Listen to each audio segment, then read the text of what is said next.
अस्सलामुअलैकुम दोस्तों, सजणों, भिरावो, वसेब वासियो।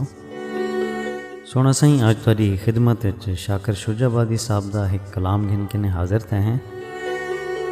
इन कलाम दी फरमाइश की है सारे चैनल ते एक बिरान शेर खान कुराई साहब फरमेंदन। अस्सलाम वालेकुम भाईजान, शाकिर शुजाबादी दा एक डोड़ा सुनवे सो।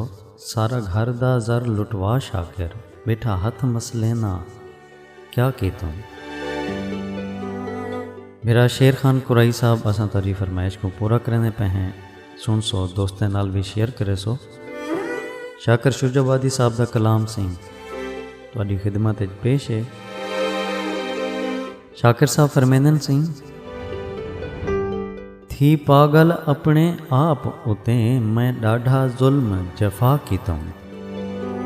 थी पागल अपने आप उते मैं डाढ़ा जुल्म जफा की तुम। सब तिल फल घर दा चुन पुन के उंदी ऐश दा कैश अदा की तुम।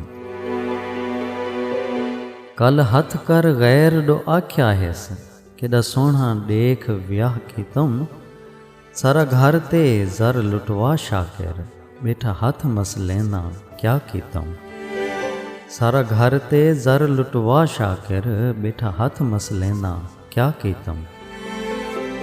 मेरा शेर खान कुराई साहब असा तुहारी फरमाइश को पूरा कर देते। जेड़े नवे दोस्त सारे चैनल ते हैं, गुजारिश है सोना सही सारे चैनल को सब्सक्राइब कर गिनजो। दुआई याद रखे सो। मैं ना चीज़ आसिम अली को इजाज़त दे सो। अल्लाह पाक ता को सारे वसेब को अपने हिफ्ज़ व अमान च रखे। रब सोने दे हवाले से।